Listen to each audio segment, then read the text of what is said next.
Bacaan dari Kitab Bilangan. Ketika umat Israel berangkat dari Gunung Hor, mereka berjalan ke arah Laut Teberau untuk mengelilingi tanah Edom. Bangsa itu tidak dapat menahan hati di tengah jalan. Lalu mereka berkata-kata melawan Allah dan Musa, "Mengapa kamu memimpin kami keluar dari Mesir, supaya kami mati di padang gurun ini? Sebab di sini tidak ada roti dan tidak ada air. Kami telah muak akan makanan hambar ini."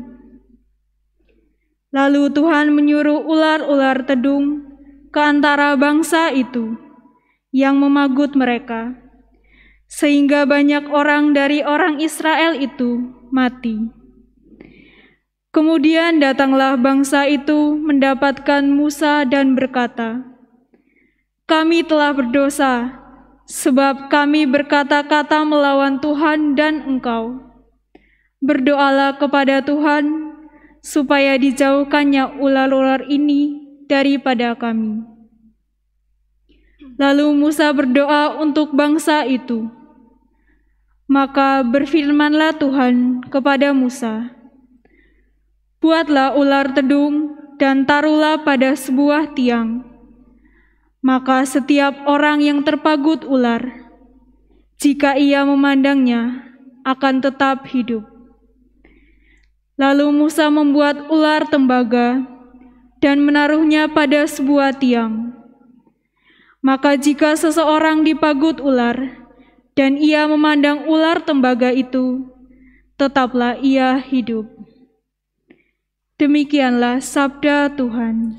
Syukur pada Allah. Refren, jangan melupakan perbuatan-perbuatan Allah. Jangan melupakan perbuatan-perbuatan Allah. Dengarkanlah pengajaranku, hai bangsaku. Sendengkanlah telingamu kepada ucapan mulutku. Aku mau membuka mulut untuk mengatakan amsal. Aku mau menuturkan hikmah dari zaman purbakala. Jangan melupakan perbuatan-perbuatan Allah. Ketika Allah membunuh mereka, maka mereka mencari Dia. Mereka berbalik dan mendambakan Allah.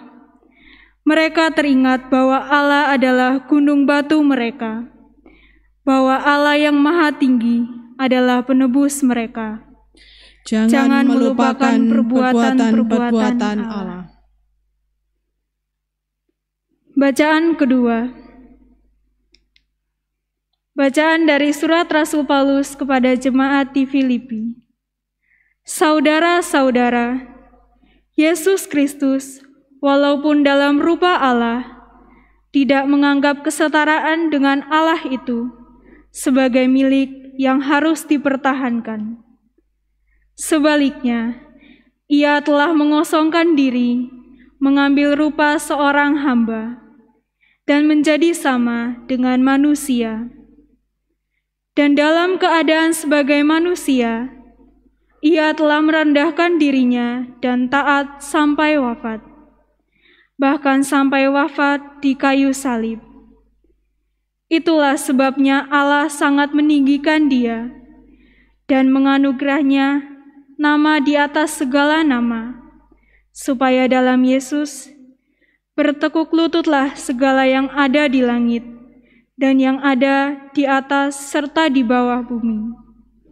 Dan bagi kemuliaan Allah Bapa, segala lidah mengakui Yesus Kristus adalah Tuhan.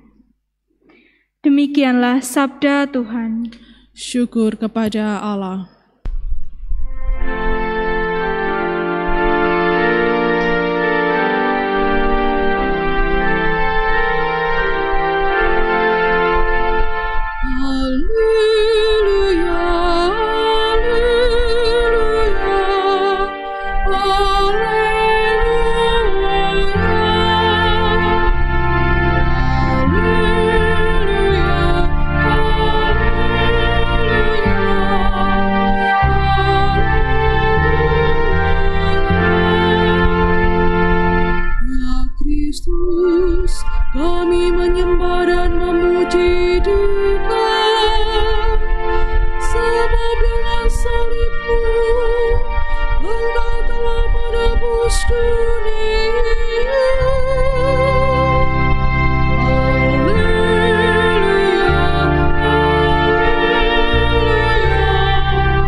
Tuhan bersamamu.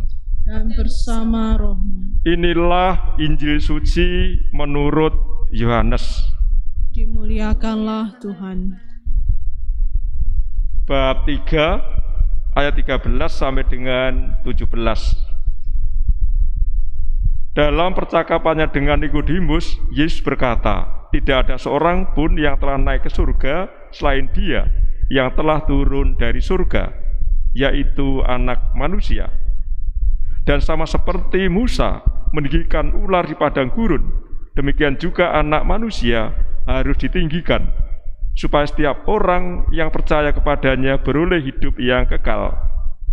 Karena begitu besar kasih Allah akan dunia ini, sehingga Ia telah mengaruniakan Anaknya yang tunggal, supaya setiap orang yang percaya kepadanya tidak binasa, melainkan beroleh hidup yang kekal. Sebab Allah mengutus Anaknya ke dalam dunia, bukan untuk menghakimi dunia, melainkan untuk menyelamatkannya. Demikianlah sabda Tuhan. Terpujilah Kristus.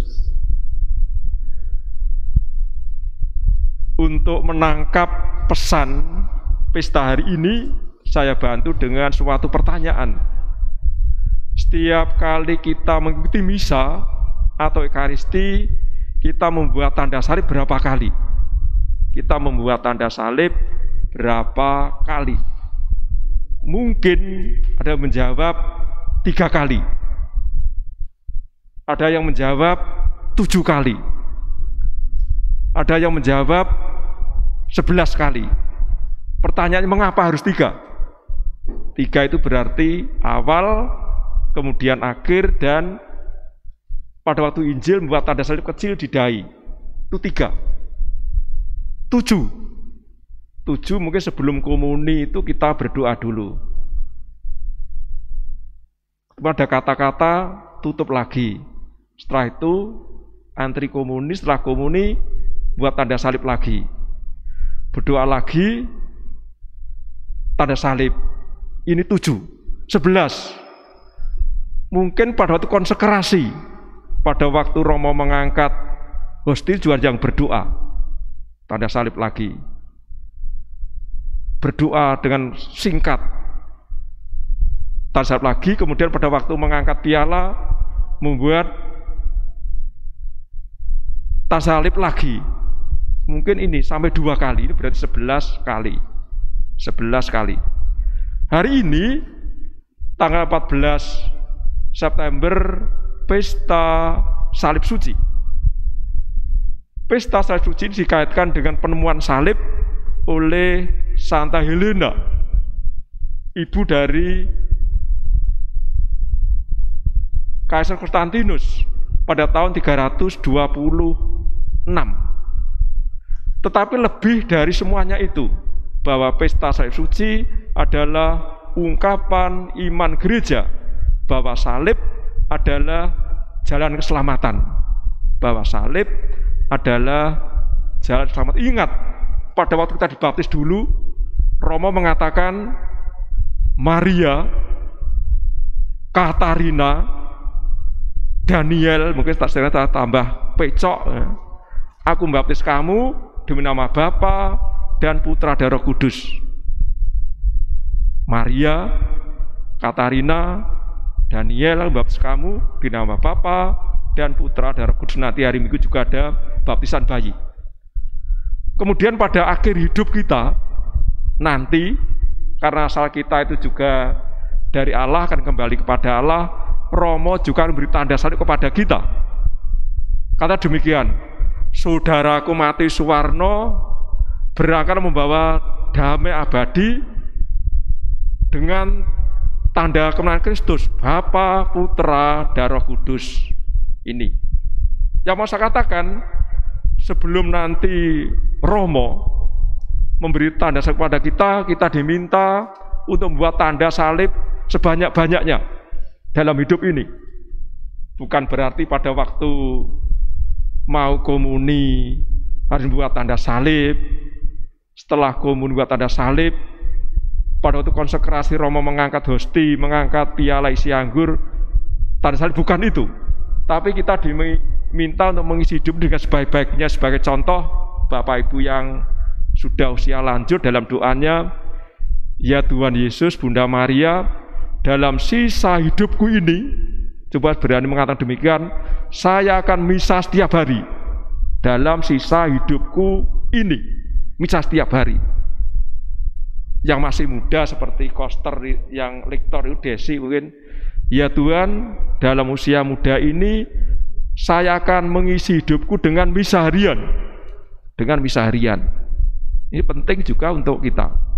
Yang sudah sepuh dan sebagainya, Bunda Maria, Bunda Yesus, dalam hidup ini untuk menemani hidupku, setiap harinya saya akan berdoa rosario. Yang sepuh ini berdoa rosario untuk menemani hidupku yang sudah tua. Yang masih muda mungkin masih hidupnya lama, seperti Michael itu yang masih SMP kelas 1 itu mungkin lain lagi. Bunda Maria, atau minimal gini, sebelum tidur malam saya kepegang rosario. Dalam bahasa Jawa itu gegem. Ya selama 15-20 menit pegang rosario. Tapi kalau setiap hari dipegang nanti sampai 3-4 hari, Bunda Maria dan malaikat akan datang. Michael, mungkin disebut siapa lagi, rosario bukan untuk mainan, tapi untuk berdoa. Nanti kalau saya dipegang-pegang itu, Bunda Maria akan datang mengingatkan kepada kita, kepada anak-anak, rosario bukan untuk main tapi untuk berdoa. Kira-kira demikian nanti. Sekarang saya ajak kembali ke pertanyaan awal. Pertanyaan awal, pada waktu kita misa itu buat tanda salib berapa kali? Ini penting. Setiap kita misa, buat tanda salib itu berapa kali? Jawabnya ya 2 kali saja. Awal dan akhir. Ditambah 1 kecil pada waktu Injil. Berarti hanya 2, awal dan akhir bersama dengan Romo itu. Mungkin ada yang hanya 1 buatan salib. Mengapa 1? Karena setiap kali ikut misa terlambat. Berarti hanya 1 sal. Atau pada waktu setelah komuni pulang lebih dahulu. Tidak terlambat, tapi pada waktu komuni langsung pulang 1 kali berarti. 2 kali, ini penting. Awal dan akhir tambah kecil pada waktu bacaan Injil. Berkatalah menyertai kita semua. Mari kita